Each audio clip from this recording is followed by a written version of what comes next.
It's also important that he gave some tips, Winston, on how people will be safe. But we're just mentioning how this comes just a day after the president also addressed the country. Exactly. I mean, as to whether this is just coincidence, it's a very tricky one because, the president addresses the country on Wednesday. He talks about all the preparations we've put in place. And one thing that you might look at for Daniel is the fact that, the Ghana Health Service had asked for 35 million Ghana cedis. The World Bank felt there was a gap of some $700,000. And then on Wednesday night, the president is announcing $100 million, $540 million. Ghana cedis, Ghana cedis to deal with coronavirus. And then on Thursday night, we're told that there's been a test and there's coronavirus in Ghana. Now, I'm sure many of you could do the checks and look at the times that some of these, flights get into Ghana and when people might have showed signs and how long it would take Noguchi to actually go through the testing, about 4 hours. And so if you look at all of these things, it points to the fact that maybe, not fact, it points to maybe, just maybe, we knew at the time we were coming out with all the facts. I'm not saying that is the case. That's something worth interrogating. Yes. And we'll do that. But first, I want us to do the right thing first. Let's stay safe. Let's give out some information about how to stay safe from the coronavirus. Some tips. Ago, good people of Ghana. Here are some safety measures on prevention of coronavirus. 1. Cover your mouth with tissue when you cough or sneeze. Dispose of tissue into a bin immediately you cough into it and wash your hands with soap and the running water. Avoid shaking hands and use sanitizers as often as you can. Signs and symptoms of coronavirus include fever, cough, sneezing, and difficulty in breathing. Should you experience any of these, or for more inquiries, please contact 0558 439 868. That's 0558 439 868 or call 0509 497 700. That's 0509 497 700. Remember to always wash your hands with soap and the running water. This message is brought to you by the Ministry of Health, the Ghana Health Service, and partners. There you go. So that's the official communication from the Ministry of Health and the Ghana Health Service about what to do to stay safe. But these specific cases have brought with them lots of questions, and not just questions, but I suppose to do, things to do. There must be some action list right now, and the first thing on that list is probably going to be contact tracing. How to find every single person that these two cases have been in contact with since they entered the country.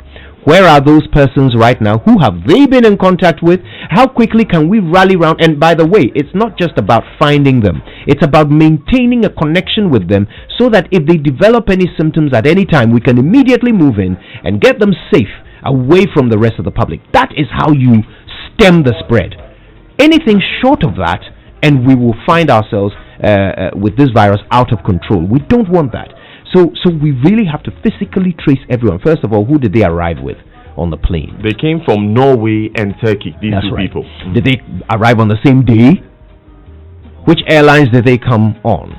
Where are the crew of that airline? Are they still in Ghana? How about the passengers? Are they still here? Have they left? The forms that they filled, are there contact information on them? Do we have a team big enough to take 2 airlines full of phone numbers and start calling them to find where everybody is, and keep calling until you've tracked everyone? Go to their addresses. Can you find the addresses that were written on those? So suddenly we have I'll call it an opportunity. I want to say a positive here. We have an opportunity to test our systems, and see if indeed the preparedness that we said we had was real. It's also important, I think, that these people are known, so that if there was anyone who has come in contact with them in any way, these people can begin to take remedial steps. It's necessary because, in the US, for instance, it's when they found that, this person was here, got coronavirus, that we find senators like Ted Cruz, for instance, going into self-quarantine. Because that is the immediate step that a lot of people must take, self-quarantine, so that they don't carry the virus out there. Because remember, the case that went to Nigeria, right? This person got to Nigeria. He went to work in some cement factory.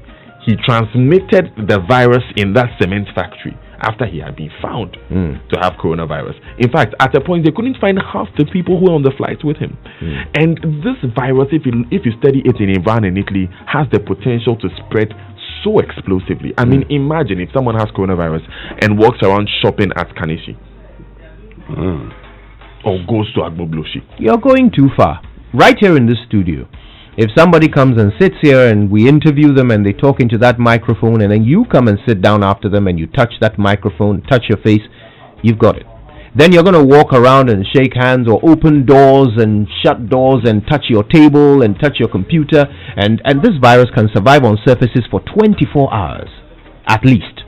Some tests have seen that it can even survive longer, 3 days according to some tests. I was reading something this morning about how it can stay in the air for 3 hours, defying gravity for 3 hours. Alright, so here's the reality of this thing. That's why it spreads so fast, so easily. You really need to consider your body a quarantine zone. That's what you really need to do if you're going to survive this. Don't let anything else. Consider your body. Don't let anything or anyone touch you. When I was driving in this morning, I saw this woman just down my street, Winston, and she was wearing a nose mask. I observed the number of people in the airport as well wearing nose masks. Now, the communication around nose masks is that you only wear them if you have coronavirus. Exactly. So that you don't spread the virus. If you don't have it, you don't need to wear it. In fact, you may increase your chances of getting the virus if you are wearing a nose mask. So if you are listening to us, that's the communication that the authorities have given us. But talking by the way, we're talking about those sort of paper face masks that you see all around in pictures. You see in Asia, lots of people wearing them. That's what we're talking about. That's the one that you really don't need if you don't have a confirmed case of coronavirus. But talking about quarantine, and now could you raise a very important point? I mean, can we actually trace all those persons who were on board the flights with these two persons? That's the critical one. I mean, that would actually show how prepared we are. But I am also thinking, so in the absence of our ability to track, and we've been discussing self-quarantine here, now the Canadian Prime Minister is isolating himself for fear that he could actually might have been exposed to coronavirus. Can we put out the flights on which they came, so that if you were on that flight, in your own interest, subject yourself and say, I was also on this flight. Right. Rather than waiting for us to try contacting people, and you know how sometimes it's difficult to reach people. Somebody will say, I tried reaching the person, I couldn't reach him when he's not even tried. So that all of us could just walk in there and say, this is it, I was on that flight. To be fair, there might be some human rights considerations there. People have a right to keep their health conditions, personal. But I don't know whether in the case of an outbreak, there are certain rights that override that. There probably are. So it will be worth us looking into it to see whether when there is an outbreak, in the interest of public safety, you can still insist on being anonymous when you have been identified to have an easily communicable disease. I want to look into that and find out what the law says. But Fred Smith joins us. Fred, of course, is our head of health desk here at Joy. And Fred, this morning, lots of people waking up to uncertainty. But let's give them some certainty. What do we know for sure about these two cases? Well, what we know is that these two people came in. We are not told when, but they came in through our airport, and they found this out. I've been speaking to some people at the airport who should know if they actually saw some signs at the time. Nobody's aware. And so possibly those people actually developed the symptoms after they had gone through the airport. If that's the case, we still need to know when they came in, who they've been in contact with, and what else they've been doing whilst they've been in Ghana. And that will be very important. This morning, I understand that our public health officials are starting contact tracing. There's an emergency meeting also called, and so we hope that by afternoon we will be able to identify all those who he may have come into contact with. If it's been 2 weeks, then I'm sure they would have come into contact with so many people that it will be very difficult tracking or quarantine, trying to put all of these people in quarantine. Although, I mean, once you've traced the contacts, it's not necessarily quarantine. That's the next step. Yes, where you find symptoms or you are strongly suspicious of. So, Fred, tell us,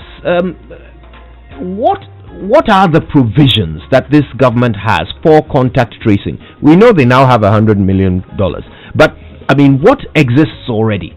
Okay, what is there? I'm sure you've heard so far the forms that you fill when you arrive at the Kotoka International Airport. I'm not sure what happens at our land borders, but at least at the Kotoka International Airport, you would have to fill a form indicating where you're coming from and where you will be living, and a contact just in case you develop symptoms later on. And so that is there to track, and I think that it's very easy to track from there. What would be difficult is who they've been in contact with. Now, what is the sense of people's understanding or people's education and awareness of this virus? I mean, you've been doing so many stories on this. What's your take? A lot of people don't know what this virus is all about. Myself, I had to learn a lot of things when I went for training at the Ghana Health Service yesterday. I didn't know how I was washing my hands was actually wrong. I didn't know my house was seriously at risk. I wasn't taking certain precautions, and so there's a lot of information that people need. And the earlier we are told, that's the better. For instance, in terms of hand washing, you need about 3-4 minutes to properly wash your hands. That is a very long time. It's a very long time. There's a way to go about it such that you would have removed all traces of a virus in case you have contracted any from your hands. So I think all of these demonstrations must be done on TV or on social media somewhere so that people get to know how it works. Absolutely. Well, does it seem like our health services are ready to do that? Are we going to start seeing? Yes. In fact, what they've been doing so far, they've started meetings with faith-based organizations. So the churches, the mosques, and the rest. And if those who worship in the mosques, what they do is to wash their hands and feet and other things before they get into it. So that's a very good practice. In the church, people use the microphone sponge. At the start of service, there's worship, which takes sometimes an hour, 2 hours. Somebody singing, and at that time the anointing is high, and so there'll be a lot of spitting involved. Spitting coming out. Why the anointing comes with so much saliva. Anyway, so when that is done, you'd expect the man of God to preach, and in most cases it is the same microphone that will be used. The choir will sing, usually the same microphone. And so what do? People come and give testimonies. People come and give testimony about being healed of sickness, into the same microphones, right? And so what the advice is for the churches to appoint people who are conscious of this, who will take off the sponge. So each church must have multiple sponges, so that when it's been used, you take it off for a new user to also have a new sponge on the microphone. That way you reduce the risk of infection. This is very important, especially going into the weekend, because in South Korea, which before Italy was the country with the largest number of infections outside of China, it was actually isn't it? It was actually a church in Jebu. Remember, we spoke to a Ghanaian about 2 weeks ago. It was actually a church which made the disease spread as much because they did not begin their precautions early enough, and they prevented officials from coming there to actually check and test their members. That took a while, and so it spread uncontrollably by the time. And in the church, they have these envelopes that are reusable. Yes. So they bring you that envelope. Whoever brings it to you, you don't know what they are carrying. Yeah. And they will send it to another person. You don't know what you've passed on. And so it makes it difficult. Do we change these? And maybe offering bowls that are passed. I'll tell you what I'm even more concerned about. Money. I mean, if somebody hands you money, your instinct is to grab the thing. I mean, do you even think for a minute? But that is also a surface upon which the virus can survive, as we are told, for at least 24 hours. So the money that you're taking from people, do you know where it's been? Now imagine perhaps you're selling in a shop And you're taking money from all kinds of people who have come from all kinds of places with all kinds of things on their hands. And then you will then serve other customers, either give them change or take other products and give them. So when I walk into a shop today, I mean, I have to ask myself, how safe am I? I noticed that ShopRite are handing out gloves at the entrance before people go. Marina Mall as Marina well. Mall, yeah. Which is nice. But somebody tweeted that after handing out the gloves at the entrance, you go into the shop and then the guy who is going to serve you the vegetables blows into the bag to open it before putting the vegetables in. So look. I was actually at the Marina Mall yesterday and also observed that they were handing out gloves. So at the entrance, I was told I needed the gloves before I'll be allowed in. Yeah. So I took them. I actually put them on and went in. A good practice. And I spoke to the management about that because I was curious. And they told us that's what they've done. So their staff had also been given gloves. But I went there very late in the day. It was around 2 thereabout. So I was wondering, the staff were given in the morning. They would have interacted with a lot of people. Yeah. So is it the same gloves they are wearing? Exactly. The protection was for themselves. But what are they doing to What about the others? And when you go into the shop and you're wearing a glove, you still can't touch your face. That's true. Because the germs can stay on the glove. Look, we'll talk more about this in a moment, but it's time for Say It Right, and we've kind of kept it within theme, if you know what I mean. Something must be done. You say enough, I say. I'm sure many of you are worried about the coronavirus now that we have 2 confirmed cases in Ghana. I'm concerned but not worried. It's important to stay calm because panic could wreak more havoc than the virus itself. Which brings us to today's word, wreak. W-R-E-A-K. Wreak. Many people pronounce it as wreck, but that is an entirely different word with an entirely different meaning. The word wreck means to destroy or ruin, but the word wreak means to inflict punishment or vengeance. It originated from the old Gothic word rican, which means to persecute or to drive out. So, next time you see it in a sentence, remember, just as with the coronavirus, you don't need to panic. Just say it right.